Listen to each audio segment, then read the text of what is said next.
बस आप इस फ्रेम में रहो, ये करना सर। नहीं ज्यादा हिले नहीं सर। एक मिनट, ये लो, आपके नजदीक ले लो। बस बस मैंने भी ऐसे ही रख के पढ़ा है। ऐसे ही रखिए। थोड़ा ऐसे होके बोलोगे तो आवाज पूरी अंदर चली जाएगी। अपन डालेंगे इलेक्ट्रिसिटी। तुम भाई ऐसे बैठो कि दिखाई दे। वो तो आराम से बैठ गया, कहते ना दिखना है ना देखना, ना दिख रहा है ना देखना। पक्का? मंडे से कोशिश पूरी रहेगी कि अपन बोर्ड पे शिफ्ट हो जाए। अभी बोर्ड की क्वालिटी खराब है, आपको ज्यादा बुरा लगेगा उस पर पढ़ाएंगे तो। ठीक है, चलो, है ना। तो अपन इलेक्ट्रिसिटी एंड मैग्नेटिज्म से बेटा स्टार्ट करने वाले हैं। ठीक है, उसमें पहले अपन इलेक्ट्रिसिटी कवर करेंगे। ठीक है ना, ठीक है ना। हाँ, चलो, इलेक्ट्रिसिटी में अपने को सबसे पहली चीज़ ये पता होना चाहिए कि अपना कंडक्टर्स की अपन बात करेंगे। ठीक है ना, अपन बात करेंगे, इसमें एक इंट्रोडक्शन दे रहा हूँ आप लोगों को, है ना। फिर हाँ, फिर अपन इंसुलेटर्स की बात करेंगे। ठीक है ना, ठीक है ना। अपन चार्जेस की बात करेंगे। ठीक है ना, ये अपनी अपन शुरुआत ऐसे करेंगे। ठीक है ना, चल अब देखो, सबसे पहले चार्जेस कौन कौन से होते हैं पता है आप लोगों को? पॉजिटिव एंड नेगेटिव चार्ज, है ना। हाँ, और क्या होता है? न्यूट्रल बॉडीज होती है। ठीक है ना, आप लोगों को तो पता है। आप लोगों को पता है कि स्मॉलेस्ट चार्ज पार्टिकल क्या होता है? इलेक्ट्रॉन, पता ही है ना। तो अपन सबसे पहले चीज स्मॉलेस्ट चार्ज पार्टिकल इज एक इलेक्ट्रॉन, है ना। ये थोड़ा बाद में आता है, लेकिन देखो क्या होता है कि हर एक चीज़ सबसे पहले किससे स्टार्ट होती है? इलेक्ट्रॉन से, है ना। तो अपन इलेक्ट्रॉन की बात सबसे पहले करेंगे, फिर अपन सिस्टम अपना बड़ा बड़ा करते। पहले सबसे छोटा पार्टिकल की अपन ने बात करी, उसके बाद फिर अपन किस चीज़ की बात करेंगे कि भाई वो चार्जेस करते क्या हैं। पहले चार्जेस के बारे में अपन बात करेंगे। ठीक है ना, ठीक। तो smallest charge particle is electron, ये तो समझ में आ गया। ठीक है ना। यूनिट ऑफ चार्ज, है ना, अपना क्या होएगा? कूलम।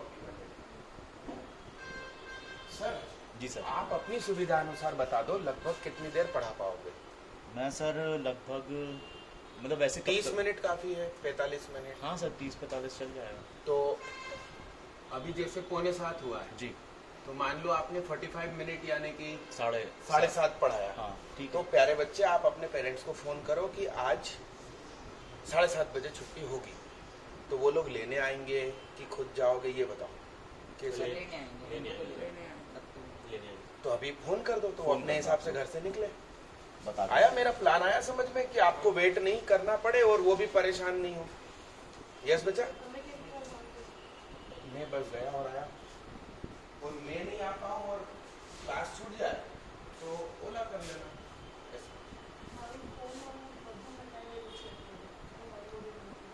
तो 1 मिनट में डाउनलोड हो जाएगा। सर मैडम का फोन फॉर्मेट कब तक आ पाओगे?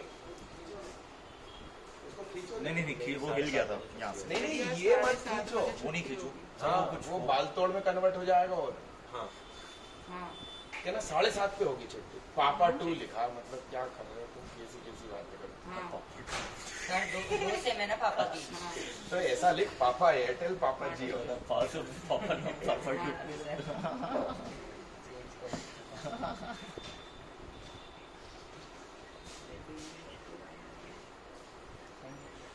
क्या करा, क्या बोला? आएंगे 7:30 बजे आ जाएंगे।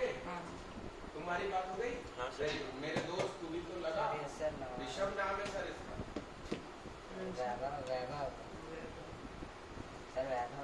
सॉरी, कंफ्यूज हो गया। लगा लिया सबने फोन? दोनों में भाव है। लगा लिया।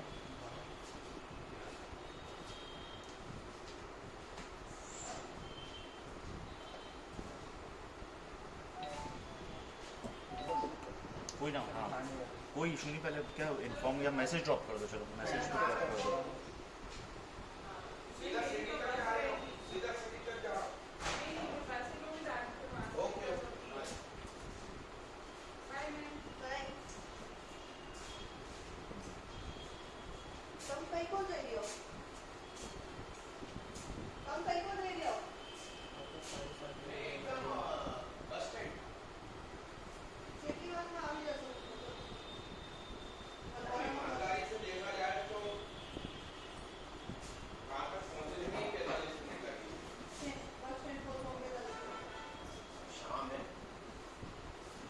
होती है, फॉरवर्ड कर्वेचर।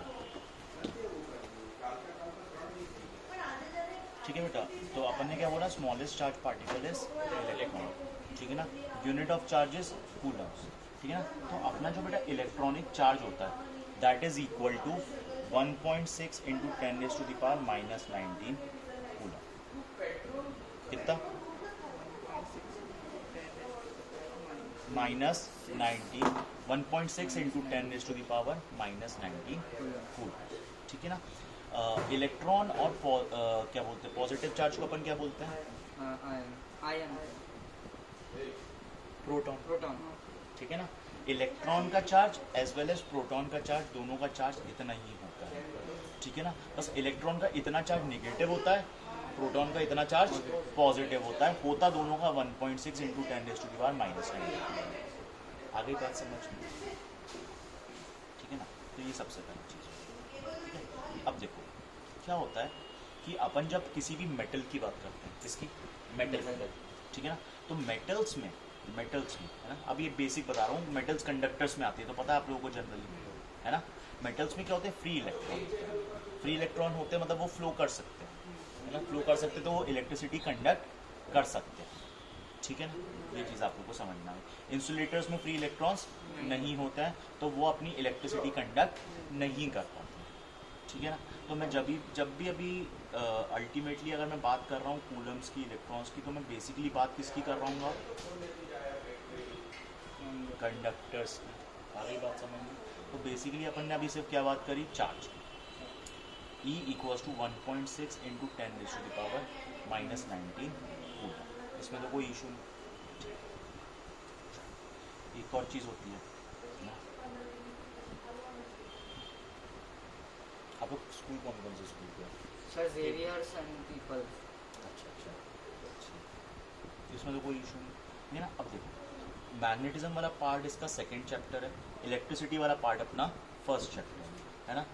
हाँ, तो अपन अभी इलेक्ट्रिसिटी पढ़ेंगे, ठीक है ना। इलेक्ट्रिसिटी के लिए अपने को देखो, अब मैं यहाँ पर डाल रहा हूँ चैप्टर की हेडिंग, ये मैंने आप लोग को इंट्रोडक्शन दे दिया था। इलेक्ट्रिसिटी ये आई है, ठीक है ना। हाँ, सबसे पहली चीज़, चार्जेस से ही इलेक्ट्रिसिटी आएगी। चार्जेस मूव करेंगे तो आप लोग क्या बोलोगे कि करंट क्या हो रहा है? फ्लो हो रहा है, इतना तो सबको पता है, ठीक है ना। अब देखो चार्ज क्या क्या कर सकता है, मैं आपको बता रहा हूँ।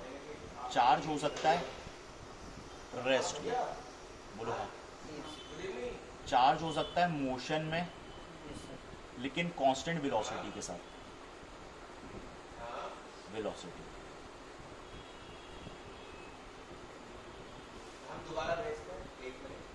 रेस्ट, मोशन, और एक और मोशन हो सकता है जिसमें वेलोसिटी बदल रही है, मतलब एक्सेलरेशन हो रहा हो,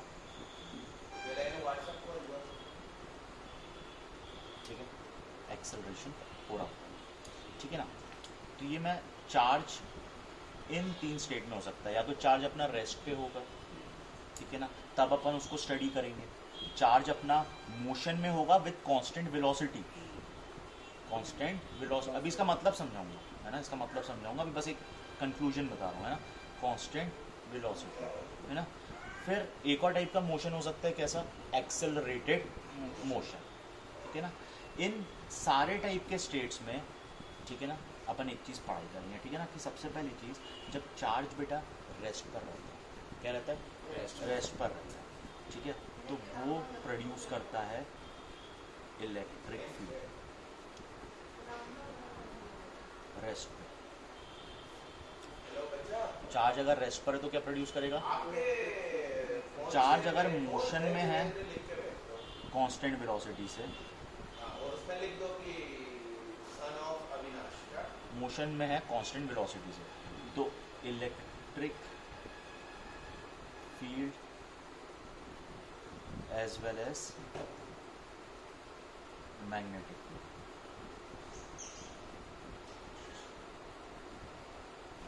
चार्ज अगर रेस्ट पे है तो क्या प्रोड्यूस करेगा? इलेक्ट्रिक फील्ड, सिर्फ इलेक्ट्रिक फील्ड। अगर चार्ज मोशन में है, लेकिन कैसे मोशन? कांस्टेंट वेलोसिटी के साथ, तो आप लोग क्या बोलोगे कि भाई इलेक्ट्रिक फील्ड भी बनेगी as well as magnetic field भी बनेगी। या फिर आप इसको ये बोल सकते हो कि आप लोग इलेक्ट्रिसिटी का भी इफेक्ट देखेंगे और अपन मैग्नेटिज्म का भी इफेक्ट देखेंगे। आगे बात समझ में, जब चार्जेस रेस्ट पे हैं तो सिर्फ किसका इफेक्ट देखेंगे, इलेक्ट्रिक फील्ड का, ठीक है ना।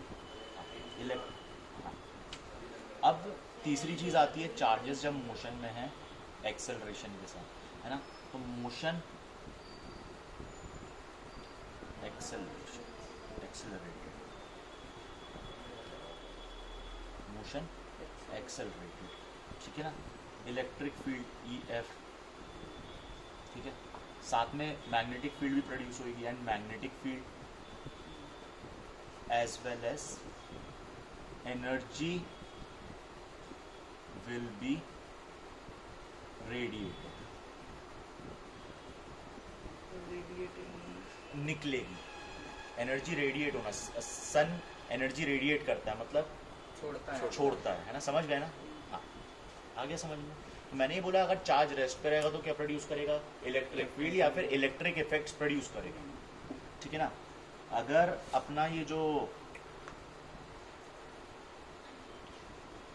चार्ज अगर मोशन में विद कांस्टेंट वेलोसिटी तो अपन बोलेंगे electric field as well as magnetic field produce करेगा, ठीक है ना। अगर अपना जो चार्ज पार्टिकल है वो मोशन में है, किस टाइप के मोशन, एक्सेलरेटेड मोशन में, ठीक है ना, तो वो क्या करेगा, इलेक्ट्रिक फील्ड प्रोड्यूस करेगा, मैग्नेटिक फील्ड भी करेगा और साथ में एनर्जी छोड़ेगा। आगे समझिए, इसमें तो कोई इशू नहीं।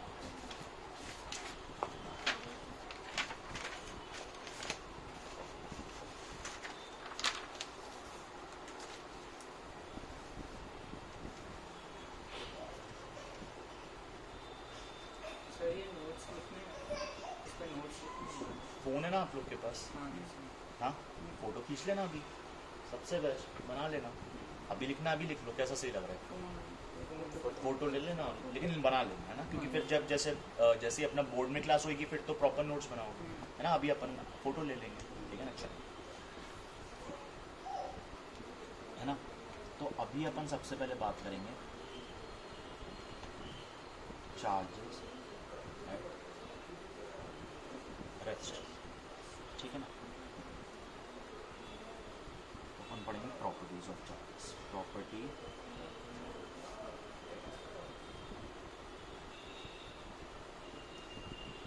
प्रॉपर्टीज ऑफ चार्जेस, ठीक है ना। पहली प्रॉपर्टी होती है चार्ज इज क्वांटाइज्ड। क्या है, चार्ज इज क्वांटाइज्ड, ठीक है ना, मतलब बता रहा हूँ ना, ऐसे थोड़ा ना किसी बता दिया आप लोग, हाँ सर आगे समझना। हाँ, चार्ज इज क्वांटाइज्ड, देखो मतलब क्या होता है बेटा, मैंने भी आप लोग को बोला सबसे छोटा इलेक्ट्रिक चार्ज जो पॉसिबल होता है वो कौन सा होता है, इलेक्ट्रॉनिक चार्ज, या फिर चार्ज ऑफ एन इलेक्ट्रॉन, या फिर चार्ज ऑफ अ प्रोटॉन। बता दो वैल्यू, 1.6 इंटू 10⁻⁻⁹, कोई इशू नहीं, ठीक है। तो अगर बेटा सबसे छोटा चार्ज पॉसिबल ये है ना, तो अगर मैं कोई भी किसी भी बॉडी पर अगर चार्ज की बात करूं, है ना, तो देखो सबसे छोटा चार्ज पॉसिबल क्या होगा, E। सेकेंड जो सबसे छोटा चार्ज होगा वो क्या होगा, 2E। सोच के देखो, एक इलेक्ट्रॉन, सेकेंड सबसे छोटा चार्ज कैसा हो सकता है, 2 इलेक्ट्रॉन, क्योंकि सबसे छोटा तो इलेक्ट्रॉन है, उससे थोड़ा सा ज्यादा चार्ज कैसे हो सकता है, 2 इलेक्ट्रॉन का, उससे ज्यादा 3 इलेक्ट्रॉन का, है ना। या फिर मैं बोल सकता हूँ Q इक्वल्स टू NE, मतलब किसी भी बॉडी पर जो चार्ज होएगा, है ना, वो N times multiplied by electric charge of an electron होएगा। सोच के देखो, भाई सबसे छोटा चार्ज 1 इलेक्ट्रॉन, दूसरा सबसे छोटा चार्ज 2 इलेक्ट्रॉन, तीसरा सबसे छोटा चार्ज 3 इलेक्ट्रॉन, है ना, चौथा सबसे छोटा चार्ज 4 इलेक्ट्रॉन। आ गई बात समझ में, क्योंकि सबसे छोटा चार्ज पॉसिबल है ना। नंबर्स का कहाँ तक जाता है सबसे बेटा इनफाइनाइट तक, ये सारे, और ये नंबर्स नहीं बेटा, है ना, इसको अपन बोलेंगे इंटीजर्स, क्योंकि अगर अपन ये नहीं बोल सकते कि किसी बॉडी पर जो चार्ज है वो है 1.5E, आधे इलेक्ट्रॉन का चार्ज कहाँ से लाओगे जब सबसे छोटा चार्ज ही यही है। इससे छोटा चार्ज अगर होता ही नहीं है तो 1.5E कैसे आ पाएगा, सोच के देखो, 0.5E कहाँ से लाओ, मतलब समझ में आ गया कि ये n को क्या होना पड़ेगा, इंटीजर, मतलब 1 2 3 4 5 कुछ भी, 2.2 2.3 5.7 ये सब नहीं हो सकते, है ना। समझ में आया बेटा थोड़ा सा, है ना। और इस प्रॉपर्टी को अपन बोलते हैं कि बेटा चार्जेस क्वांटाइज्ड, कुछ नहीं था, सिंपल था, है ना, कि भाई जो चार्ज है वो या तो ई का ही मल्टीपल हो सकता है और ई को किसी नंबर से मल्टीप्लाई करें, दैट इज इंटीजर, ठीक है ना। अगर अपन मैं किसी पर पाई इलेक्ट्रॉन चार्ज हो सकता है क्या? नहीं। पाई कितना होता है? 22/7। नहीं हो सकता, नहीं हो सकता। आ गई बात समझ?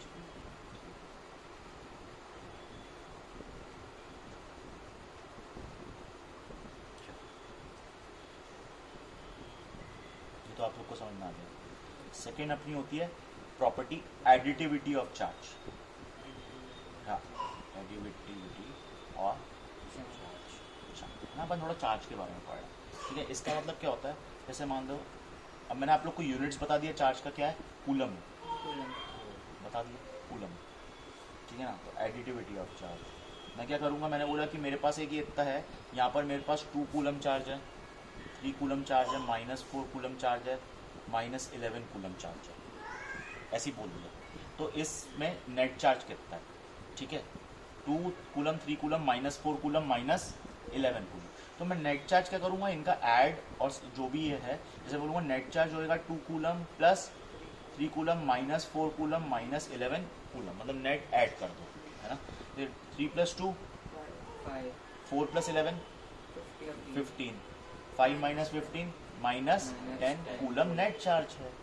ये होता है normal additivity of charge. Normal तरीके से अपने जितने भी चार्जेस होते हैं वो क्या हो जाते हैं, ऐड हो जाते हैं, ठीक है ना।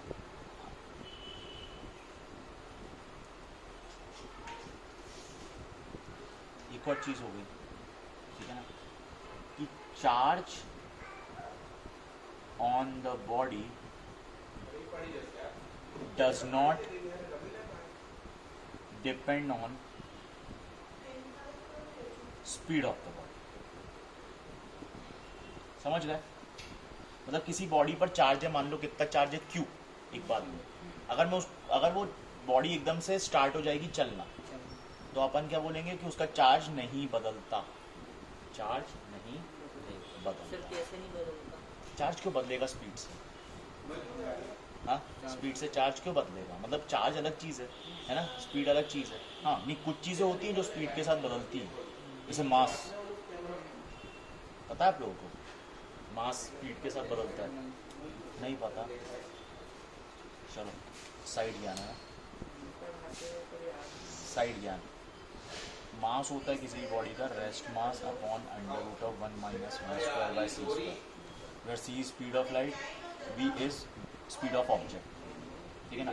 जितनी ज़्यादा स्पीड होएगी, 1 में से कुछ माइनस होएगा, 1 में से कुछ माइनस होएगा तो 1 से छोटी क्वांटिटी आ जाएगी, डिनोमिनेटर में 1 से छोटी क्वांटिटी आ जाएगी, तो वो क्वांटिटी 1 से बड़ी हो जाती है। बोलो हाँ। जैसे मान लो 10 को मैं 0.5 से डिवाइड करूँगा तो 20 मिलेगा। अगर मैं किसी भी चीज़ को 1 से छोटी क्वांटिटी से डिवाइड करूंगा तो मेरे को क्वांटिटी ओरिजिनल क्वांटिटी से बड़ी मिलेगी। तो अगर मैं बोल रहा हूँ मास है m0 अपॉन √1 - v²/c², तो आप लोग बोलोगे कि भाई अगर कोई v क्या है, वेलोसिटी ऑफ ऑब्जेक्ट, है ना, और ये क्या है, m0 क्या, रेस्ट मास। रेस्ट मास मतलब जब बॉडी रुकी हुई है तो उसका क्या मास है, जैसे ही वो मूव करना स्टार्ट हुई तो मास ऐसा वेरी करता है, √1 - v²/c²। अपन बोलेंगे जब भी बॉडी की स्पीड बढ़ेगी तो उसका मास बढ़ेगा, लेकिन एक तरीके से अपने को ये यूज़ में नहीं आएगा, ये सब आप लोग को नॉलेज के लिए दिमाग में रखना। वो तो मैंने बोल दिया था तो बता दिया कि मास बदलता है स्पीड के साथ, लेकिन चार्ज नहीं बदलता, मास बदलता है स्पीड के साथ, है ना? इसमें c स्पीड ऑफ लाइट है, ठीक है। सर ये लाइट चैप्टर में काम आता है? नहीं यार, लाइट चैप्टर में भी काम नहीं आएगा, ये आएगा 12th में मॉडर्न फिजिक्स में करना। हाँ अभी, हाँ अभी 10th में आप लोग, ठीक है ना। तो अपन बेटा बेसिकली इन प्रॉपर्टीज़ पर चार्ज के काम करेंगे। इसमें तो कोई इशू नहीं, घर पे हो गया, आपने मैसेज कर दिया,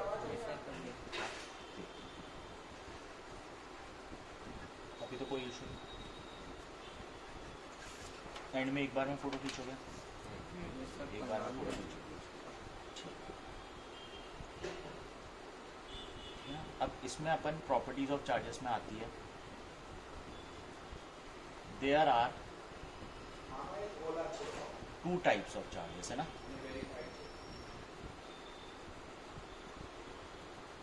पॉजिटिव, नेगेटिव। अब भाई थोड़ा तो है ना, बताना पड़ता है, वरना ये तो आपको पता ही था, है ना। ठीक है, there are 2 types of charges, positive and negative. ठीक है ना। पॉजिटिव पॉजिटिव क्या करते हैं? पॉजिटिव नहीं, पॉजिटिव चार्ज और पॉजिटिव चार्ज एक दूसरे को क्या करते हैं? रिपेल। और नेगेटिव नेगेटिव क्या करते हैं? चार्ज एक दूसरे को नहीं, नेगेटिव नेगेटिव भी रिपेल करते हैं। मतलब like charges repel each other and unlike charges, मतलब पॉजिटिव और नेगेटिव अट्रैक्ट होंगे, पॉजिटिव और नेगेटिव अट्रैक्ट होंगे, पॉजिटिव पॉजिटिव रिपेल होंगे, नेगेटिव नेगेटिव रिपेल होंगे। आगे बात समझ में? इसमें कोई है ना कि है ना, जैसे मैग्नेट आप लोग का होता है, तो मैग्नेट आप लोग ने कभी देखा है उसका नॉर्थ नॉर्थ पोल मिलाओगे, करा है ना, एक रिपेल भी करता है अगर दोनों का नॉर्थ पोल ले आओगे, अट्रैक्ट करता है अगर अपोजिट पोल्स ले आओगे, है ना। तो कुल मिला के देखो सारे ये उसी का फंड है, चार्जेस का ही फंड है। ठीक है ना। There are 2 types of charges, positive and negative. ठीक है ना। पॉजिटिव पॉजिटिव रिपल्शन करेंगे, नेगेटिव नेगेटिव रिपल्शन करेंगे, पॉजिटिव नेगेटिव अट्रैक्ट करेंगे। कोई दिक्कत इसमें है ना। तो यहाँ पे मैं 5th पॉइंट भी लिख लेता हूँ, पॉजिटिव पॉजिटिव रिपेल, है ना, पॉजिटिव नेगेटिव अट्रैक्ट, है ना, नेगेटिव नेगेटिव रिपेल।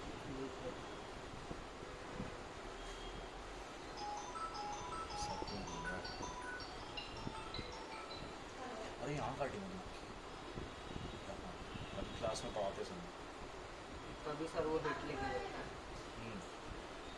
कहाँ से जैसे आ जाती है उसमें बस आपको ही काटी, इतने सारे लोग सूजन भी हो रही है। चलो ठीक है ना।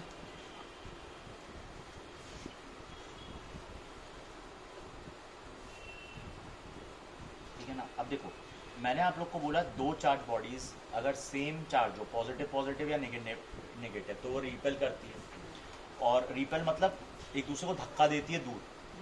ठीक है ना। और क्या बोलते हैं, अगर पॉजिटिव नेगेटिव हो तो अट्रैक्ट करती है ना। तो अपना इसमें ये ध्यान रखना है कि मतलब रिपल्शन और अट्रैक्शन दोनों क्या है, टाइप्स ऑफ फोर्सेस है। फोर्स है ना, हाँ है ना। क्या बोला मैंने? रिपल्शन एंड अट्रैक्शन, है ना, attraction are type of force, type of forces, type of forces. इसमें तो कोई दिक्कत नहीं। ठीक है ना। अब ये फोर्स अगर चार्ज के बिटवीन हुई थी, किसके? चार्ज के बिटवीन, तो अपन उसको बोलेंगे इलेक्ट्रिक फोर्स। चार्जेस है ना, इलेक्ट्रिसिटी मतलब हर चार्ज में इलेक्ट तो नाम आता है, इलेक्ट्रॉन, इलेक्ट्रिसिटी, है ना। तो अपन क्या बोलेंगे? बोलो ना, रिपीट करो। हाँ, तो force between charges is known as electric force, है ना। फोर्स बिटवीन, ये चलेगा short form, charges is known as electric force. इसके बारे में अपन पढ़ेंगे मेनली 12th में पढ़ेंगे इलेक्ट्रिक फोर्स, है ना। तो तब भी एक सिंपल सा फॉर्मूला बता रहा हूँ आप लोगों को, है ना। सिंपल सा फॉर्मूला बता रहा हूँ। अगर एक चार्ज है, ये दूसरा चार्ज है, ये कौन सा चार्ज है? Q1, इसको क्या मान लिया? Q2। आप लोग को एक चीज़ देखो, खुद से ऑब्जर्व करते हुए चलना। मैं चार्ज को देखो Q मान के चल रहा हूँ। चार्ज को जनरली डिनोट करते हैं किससे? Q से। ठीक है, अब समझ में आ रहा है अभी तक कोई ऐसा इशू तो नहीं, है ना। और इन दोनों चार्जेस के बीच में डिस्टेंस कितना है? मान लो D है ना। तो ये वाला चार्ज अगर ये दोनों पॉजिटिव है तो क्या करेंगे? रिपेल, है ना।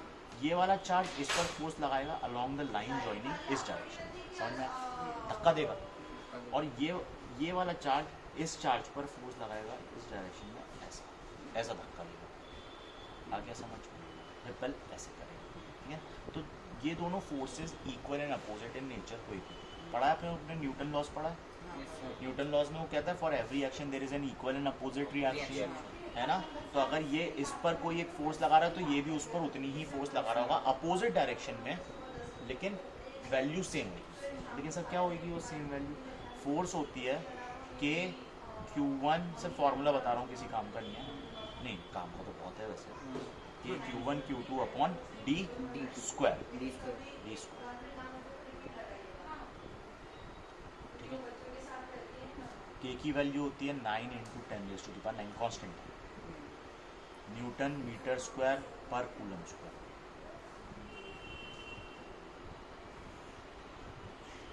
आगे बात समझ, ये कांस्टेंट किस पे डिपेंड करता है? मीडियम बिटवीन द चार्जेस, ठीक है, समझ गए है ना। मैंने अगर कांस्टेंट वैल्यू दी है तो ये किसके लिए है? वैक्यूम के लिए। किसके लिए value?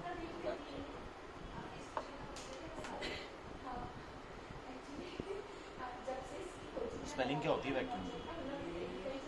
Double C, vacuum.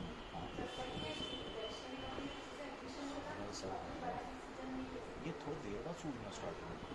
Sir देर बाद ही हो, एकदम से थोड़ी ना सूझेगा सर। वो एक किली वाली में रोक के तो ना उसका फटाफट सूझता है, इसका तो देर नहीं होता नॉर्मल।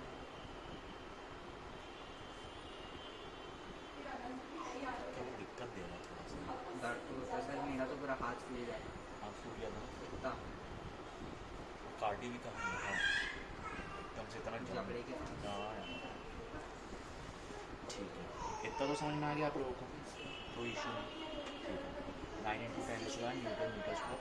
तो ये होती है फोर्स बिटवीन चार्जेस, है ना। जैसे मैं आप लोग को एक बार एक एग्जांपल दे दूँ, निकाल के बताऊँ क्वेश्चन ऐसे, है ना। क्वेश्चन है ना, चार्ज है Q1 की वैल्यू मैंने दी है 5 कूलम, Q2 कितना दिया है 10 कूलम, और डिस्टेंस दिया हुआ है 10 मीटर्स।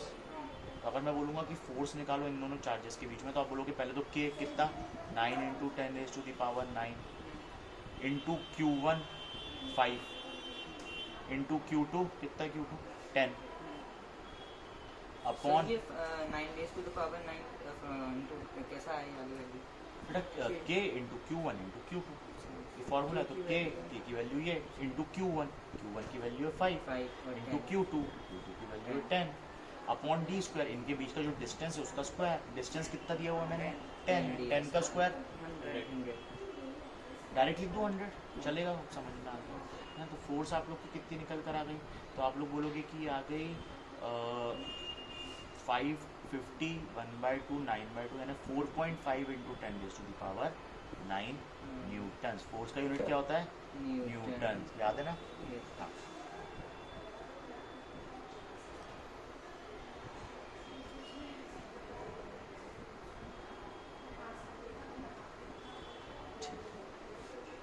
इसमें तो कोई इशू नहीं, समझ में आया, पक्का आ गया।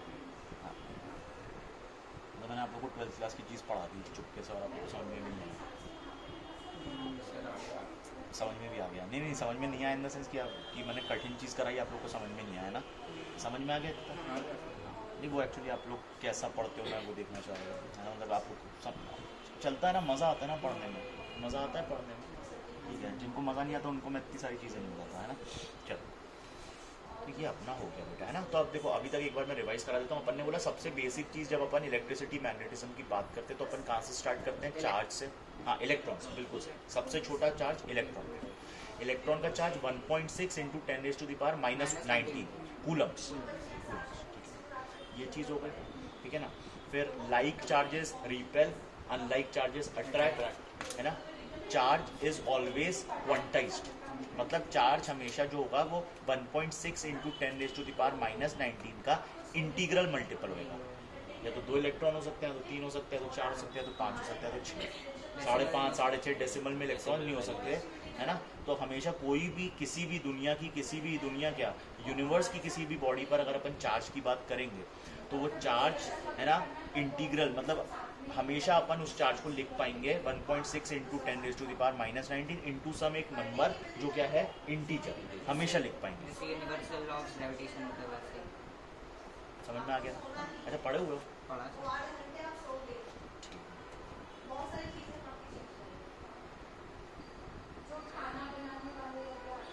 0.5 इंटू 10⁻², ठीक है। फिर अपन ने बोला कि भाई जो चार्जेस रिपेल करते हैं, अट्रैक्ट करते हैं, तो भाई वो मतलब कि एक दूसरे पर एक फोर्स लगाते हैं, ठीक है ना। तो अपन ने बोल दिया फोर्स होती है K Q1 Q2/d², ठीक है ना। ग्रेविटेशनल फोर्स का भी फॉर्मूला पढ़ोगे, Gm1m2/r², है ना। ये दोनों टाइप ऑफ फोर्सेस को अपन बोलते हैं फील्ड फोर्सेस। क्या बोलते हैं? फील्ड फोर्सेस, है ना। इलेक्ट्रिकल फोर्स और gravitational force, both forces are known as field forces. Sir इसका मतलब क्या होता है? मतलब इन दोनों में m1 और m2 मास है, इनके बीच में कांटेक्ट जरूरी नहीं है। Q1 Q2 चार्ज देखो अलग अलग रखे हुए हैं, मतलब ये फोर्स लग जाती है विदाउट बीइंग इन कांटेक्ट। अगर मेरे को किसी चीज़ को मूव करना है, जैसे कॉपी को, तो मैं ऐसे करूँगा, कांटेक्ट ज़रूरी था। लेकिन अगर मैं दो चार्जेस रख दूंगा तो वो बिना कांटेक्ट के भी एक दूसरे से दूर चले जाएंगे या तो एक दूसरे के पास आ जाएंगे, ठीक है ना। तो जिसमें फिजिकल कांटेक्ट ज़रूरी नहीं होता है फोर्स लगाने के लिए, that type of forces are known as field forces. मतलब उनकी फील्ड होती है, जैसे ग्रेविटेशनल फील्ड सुना होगा कभी, है ना, इलेक्ट्रिक फील्ड अभी मैंने बताया, है ना। तो ये फील्ड फोर्सेस होती हैं। इनके लिए दोनों, चाहे दो मासेस हो तो ग्रेविटेशन फोर्स की बात करते हैं, दो चार्जेस हो तो इलेक्ट्रिकल फोर्स की बात करते हैं। दोनों फोर्सेस में कांटेक्ट जरूरी नहीं है। कोई इशू अभी तक समझ में आया है ना? यही फॉर्मूला था ना, Gm1m2/r²। अब देखो ये फॉर्मूले भी सेम है, इसमें कांस्टेंट आया G, इसमें आया K, m1m2 Q1 Q2 upon r²d², मतलब वही डिस्टेंस का स्क्वायर, सेम फॉर्मूला है ना। बस ग्रेविटेशन और इलेक्ट्रिसिटी में फ़र्क क्या होता है बेटा? आप लोग बोलोगे कि जो ग्रेविटेशनल फोर्स होती है वो हमेशा क्या होती है? अट्रैक्टिव होती है। आप दो मासेस हमेशा अट्रैक्ट ही करते हैं, रिपेल थोड़ा ना करते हैं। लेकिन इलेक्ट्रिकल फोर्स दोनों हो सकती है, attractive as well as repulsive. सही बोल रहा हूँ, है ना? ठीक है ना। तो उनने आप लोग को बेटा एक फॉर्मूला बताया होगा फोर्स का, जो आप लोग को फॉर्मूला था मेरे ख्याल से वो होगा -Gm1m2/r², या प्लस ही बताया था, प्लस बताया था, कायदे से माइनस होता है ना। हाँ, है ना। तो आप लोग ध्यान रखोगे जो अपनी अट्रैक्टिव फोर्सेस होती हैं, दो बॉडीज अट्रैक्ट कर रही हैं, तो attractive forces are negative in nature, ठीक है ना। एंड repulsive forces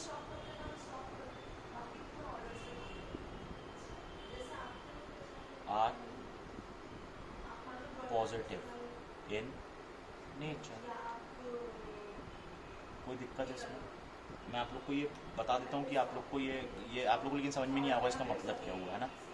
हाँ, मैं समझा देता हूँ, कुछ नहीं है, कितना सिंपल है। देखो, अगर मैं अट्रैक्टिव फोर्स की बात करूँगा बेटा, यहाँ ध्यान दीजिए, formula K Q1 Q2/r²d²। K भी कांस्टेंट है, पॉजिटिव, किसी भी चीज़ का स्क्वायर पॉजिटिव ही होता है, बोलो हाँ। अगर अट्रैक्टिव फोर्स है तो एक चार्ज पॉजिटिव होना पड़ेगा और एक नेगेटिव होना पड़ेगा।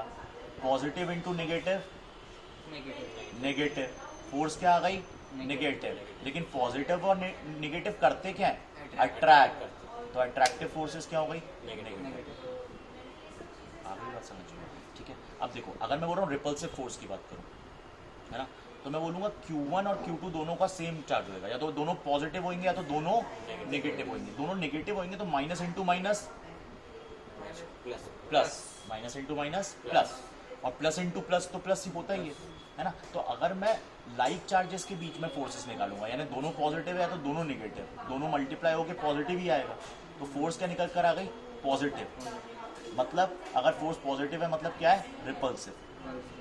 और अगर फोर्स नेगेटिव है तो अट्रैक्टिव। अब ये बताओ, ग्रेविटेशन फोर्स अट्रैक्टिव होती है कि रिपल्सिव?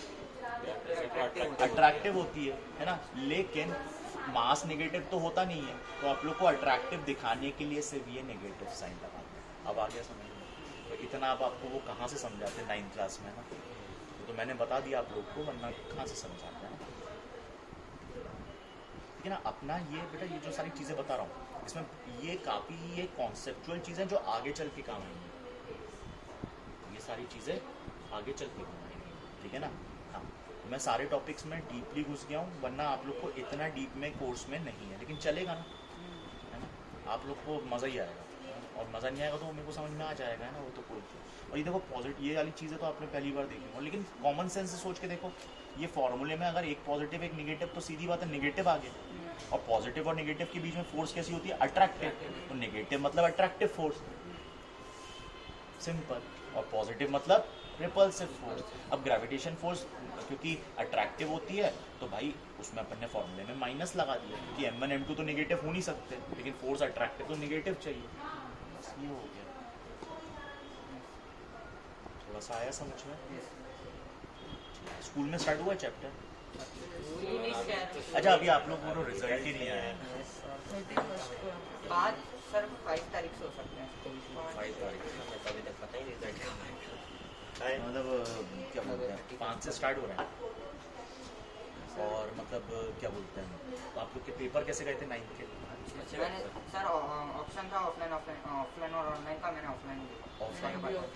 ये भी ऑफलाइन जाके दिया?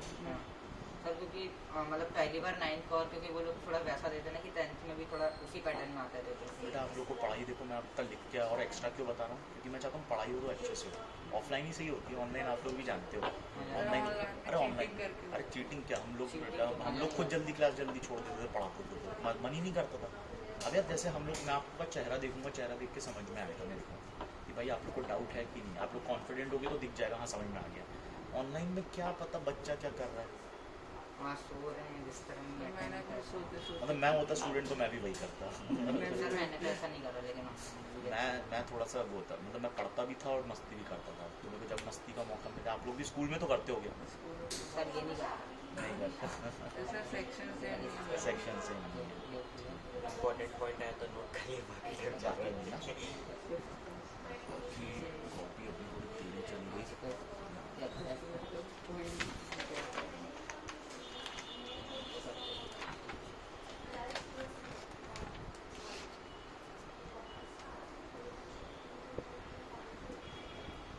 ठीक है ना? अपन थोड़ी सी बात करेंगे करंट, किसकी? Current. Flow of current charges is known as current. Known as flow of charges is known as current. ठीक है। अब करंट अपन डिफाइन करते हैं, charge phloem per unit, charge phloem per unit time. Simple language में बोलूँ तो current is charge upon time. कितने time में जितना चार्ज फ्लो हुआ, तो चार्ज को टाइम से डिवाइड कर दोगे तो आप लोग क्या बोल दोगे? करंट। ठीक है ना? जिससे मैं बोल रहा हूँ कि मान लो 10 कूलम चार्ज है, 2 सेकेंड तक फ्लो हुआ, तो आप लोग बोलो कि करंट हो जाएगा 10 कूलम अपॉन 2 सेकेंड, यानी आई कितना आ जाएगा आप लोगों का? 5 कूलम पर सेकेंड, है ना? 1 कूलम पर सेकेंड को अपन लोग बोलते हैं 1 एम्पियर। पता है ना करंट का यूनिट एम्पियर? थोड़ा बहुत ध्यान में होगा, नहीं भी होगा तो आप, है ना, क्या? Ampere, APERE, ampere. करंट का यूनिट क्या होता है? एम्पियर। तो ये कितना करंट या तो आएगा कूलम्स पर सेकेंड में या फिर एम्पियर में। कोई इशू?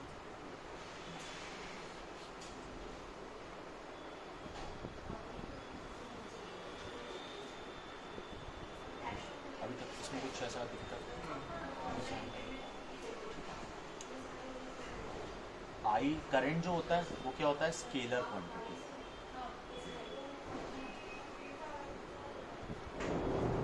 क्यू भी क्या होता है? चार्ज भी क्या होता है? Scalar quantity. Scalar quantity, charge भी कितना होता है? स्केलर।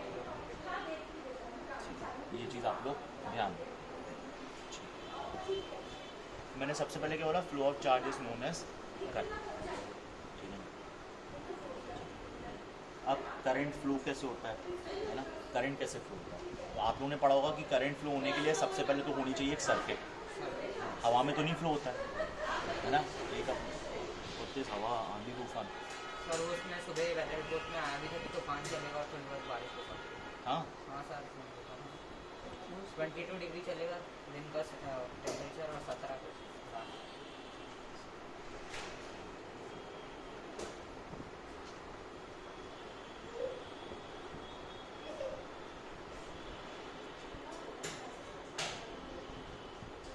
चक्कर आ रहे हैं। खाया नहीं आपने? नहीं, मधुमक्खी ने यहाँ काटा तो हाँ, वो सर घूम रहा है मेरा। नहीं लेकिन देखते वो तो क्लास में काटा था तब 1 आध घंटा तो नहीं घूमा, अब घूमना स्टार्ट हुआ। सर वो देर से जहर शुरू फैलता होता है। धीरे धीरे, ऐसा सर एकदम देर से से थोड़ी शुरू ना होता है आग पहुंच जाएगा। सीधी बात है, वो धीरे धीरे ब्लड में फैल के। तो यहाँ काटा था अभी तो निशान हाँ छोटा सा। गाड़ी चला तो काट लिया तो सीधे हाँ। वो एक्सीलेटर खींच रहा तो उससे वो बीच में आ कैसे गई। कैसे लग जाती है बताओ, ठीक है ना। तो अब अपन लोग को अगर करंट फ्लो करवाना है बेटा, है ना, तो अपने को लगती है बेटा एक इलेक्ट्रिकल सर्किट, सर्किट, ठीक है ना। तो अपन सबसे पहले बात करेंगे minimum requirement for current to flow. Minimum requirement, है ना।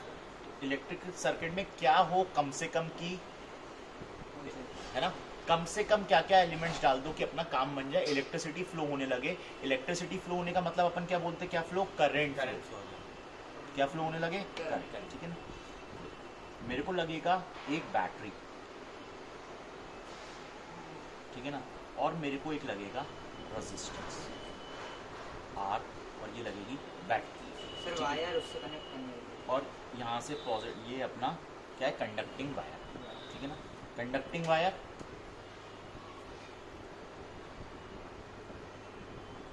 कंडक्टिंग वायर, ये क्या हो गया, बैटरी का बैटरी पोटेंशियल डिफरेंस। पता है आप लोगों को पोटेंशियल डिफरेंस? नहीं सर, नहीं, नहीं नहीं पता, ठीक है। वोल्टेज पता है? हाँ हाँ वोल्टेज सर, पता है। वोल्टेज। हाँ, तो वी वोल्टेज होता है, नहीं सर, ठीक है ना। सेल का ईएमएफ, ईएमएफ पता है? नहीं नहीं सर। पता, ठीक है। तो आप लोग को वोल्टेज मान लो, ठीक है ना। अब देखो सेल और बैटरी में क्या फ़र्क होता है। सेल मतलब एक सेल, बैटरी मतलब कॉम्बिनेशन ऑफ सेल। दो या दो से ज़्यादा सेल ले लेंगे तो अपन बोलेंगे क्या हो गई, बैटरी हो गई, है ना। तो अगर मैं सेल बनाऊंगा तो मैं बनाऊंगा ऐसा एक, मैं बैटरी बनाऊंगा तो कम से कम 2 रखूंगा या तो 3, जितने मन करे, है ना। ऐसा नहीं कॉपी एक भर से देना, ज़्यादा। ऐसा हाँ एक से ज़्यादा कॉपी मत भर देना, है ना, कि इतना यहाँ तक एंड तक भर दिया, ऐसा नहीं, ठीक है ना। तो बेटा मिनिमम अपने को अगर सर्किट चाहिए है ना, जिसमें करंट फ्लो, तो अपने को चाहिए एक कंडक्टिंग वायर, अपने को चाहिए बैटरी या फिर सेल, और अपने को चाहिए एक रेजिस्टेंस। अब आप बोलोगे सर रेजिस्टेंस क्या होता है? देखो आप इसमें आप रेजिस्टेंस में मत जाओ, उसको करंट को फ्लो करने से रोकता है, लेकिन देखो हर एक चीज़ करंट को फ्लो करने से रोकती है, ठीक है ना। जैसे मैं अगर बल्ब लगा दूंगा तो बल्ब का भी एक रेजिस्टेंस होता है, एक पंखा हो गया, पंखे का भी एक रेजिस्टेंस है, ठीक है ना। मतलब मैं कोई भी इंस्ट्रूमेंट लगा दूँ उसका रेजिस्टेंस होता ही है। तो रेजिस्टेंस मतलब कोई भी इंस्ट्रूमेंट, कोई भी इंस्ट्रूमेंट, ठीक है। Minimum requirement for current flow तो अपना ही, ठीक है। तो ये रेजिस्टेंस है ये, ठीक है ना। तो इसी से अपना आता है ओम्स लॉ। क्या आता है अपना, ओम्स लॉ, ठीक है ना। ओम्स, लाइट गई। कोई दिक्कत नहीं, अपने को दिख रहा है, हाँ हम लोग का तो काम बन रहा है ना। ओम्स लॉ, है ना। ओम्स कहता है कि भाई किसी भी सर्किट में जो वोल्टेज या पोटेंशियल डिफरेंस होता है, वोल्टेज को आप एक और चीज़ क्या याद रखोगे, पोटेंशियल डिफरेंस, पोटेंशियल डिफरेंस, ठीक है ना। पोटेंशियल डिफरेंस, बैटरी क्या प्रोवाइड करती है, पोटेंशियल डिफरेंस। जब पोटेंशियल डिफरेंस होता है तभी करंट फ्लो होता है, वरना करंट फ्लो नहीं होता है, बस ये याद रखना ना। ये क्या है, potential difference necessary condition for current flow.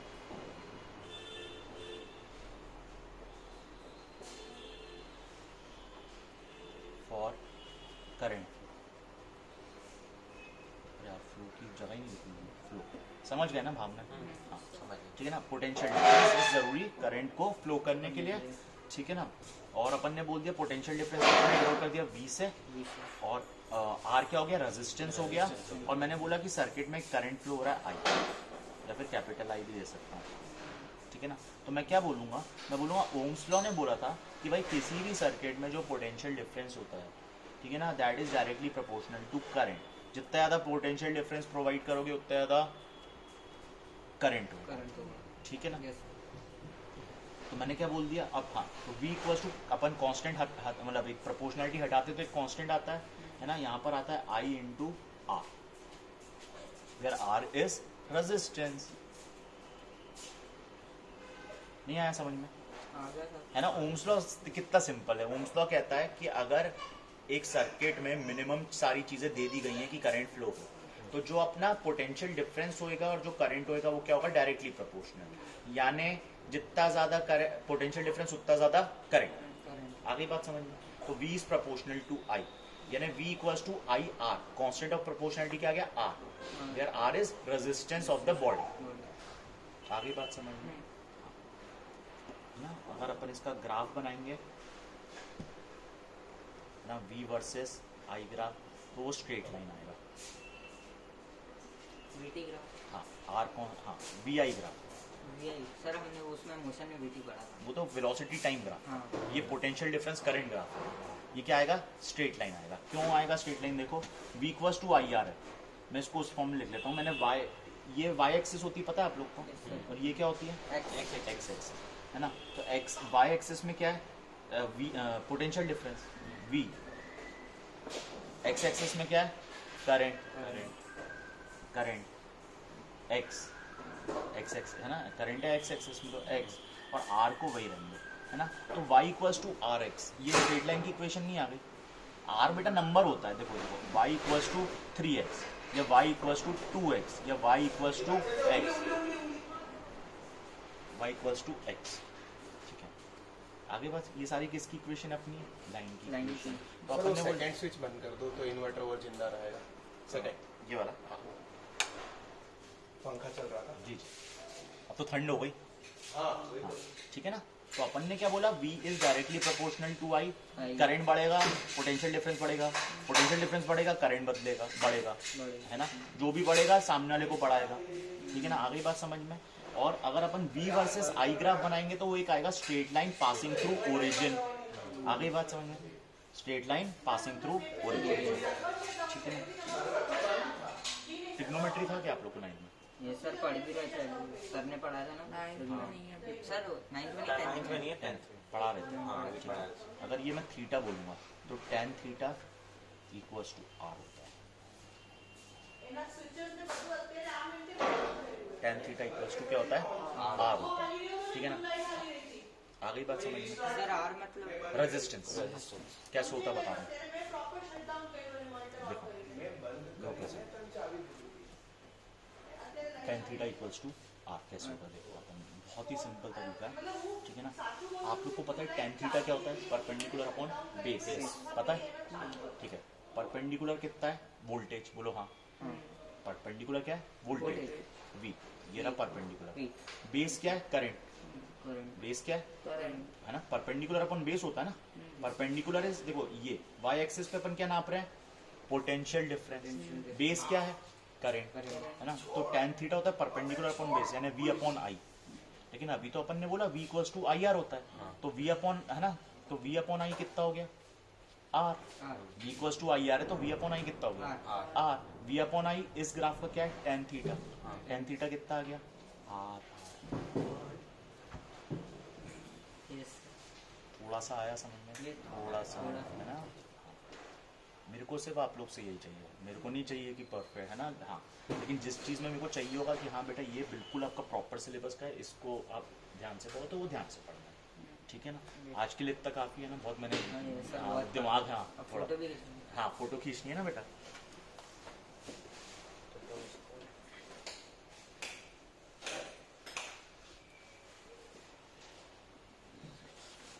Sir वो वीडियो स्टॉप कर दीजिए। हाँ